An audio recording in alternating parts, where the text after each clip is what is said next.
یہ آخری پیغام ہے, اس کو دل کی تختی پر نوٹ کر لینا. میں نے آپ کو حوالہ دے دیا ہے. اب مجھے یہ تو بتاؤ, حدیبیہ میں بیٹھے ہوئے صحابہ کیا وہ نمازی نہیں تھے؟ کیا وہ حاجی نہیں تھے؟ کیا ان کی داڑیاں نہیں تھی؟ کیا سر پہ امامہ نہیں تھا؟ ایمان مفصل پر بھی ایمان رکھتے تھے, ایمان مجمل پر بھی ایمان رکھتے تھے, کلمہ طیبہ بھی پڑھتے تھے, آقا کریم کی نمونہ زندگی جو تھی اس پر بھی عمل کیا کرتے تھے, غریبوں کی مدد بھی کیا کرتے تھے. لیکن عروہ بن مسعود آیا, آپ نے تمام صحابہ نے کھڑے ہو کر کے نماز نہیں پڑھی, بلکہ انہوں نے کیا کہا کہ جس طرح کا دشمن نبی ہو اس پر حملہ بھی ویسا ہی ہونا چاہیے.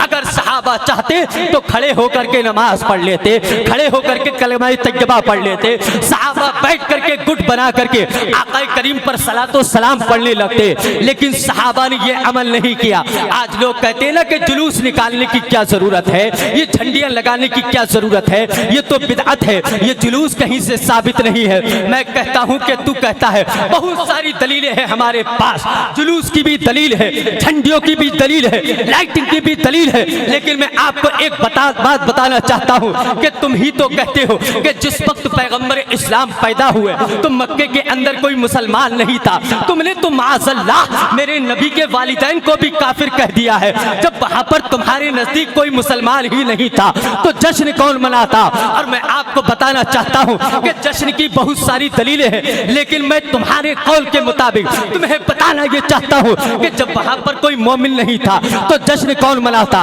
اب آپ کو جشن دیکھنا ہے تمہاری آنکھوں کے مطابق, تمہاری مرضی کے مطابق. میں آپ کو دلیل دے دیتا ہوں. جب میرے آقا مکہ سے مدینہ ہجرت کر کے گئے ہیں, جب آقا مدینہ پہنچے ہیں تو کیا کہتے ہیں؟ سعید الرجال والنساء فوق البیوت وتفرق الغلمان والخدم فی الطرق ینادون یا رسول اللہ یا محمد.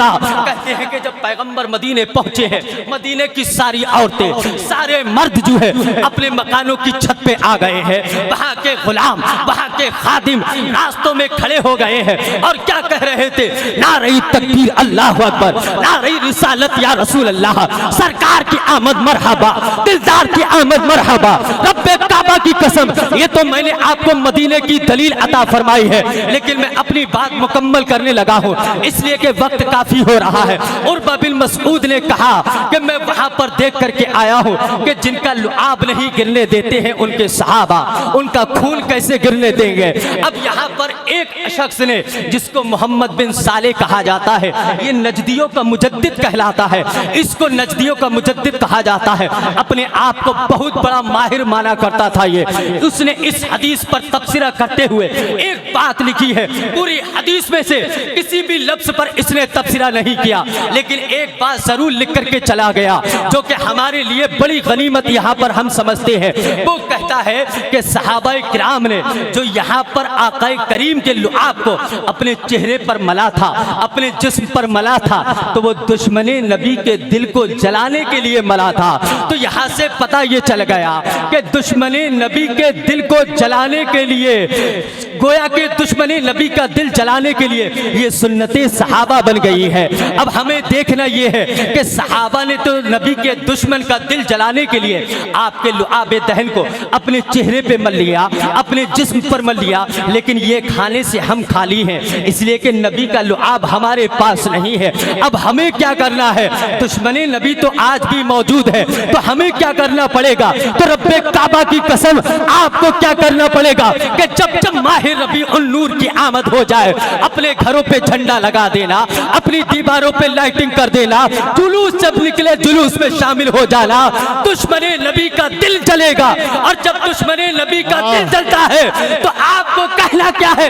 آئیے رب کا قرآن اٹھاتی ہے.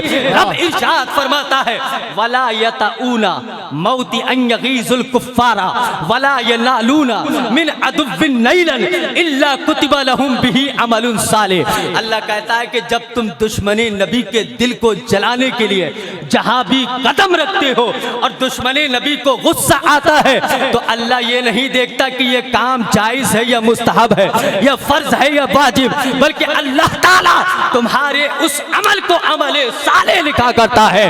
اب آپ کو پتہ چل گیا ہوگا کہ جب جلوس محمدی نکلتا ہے,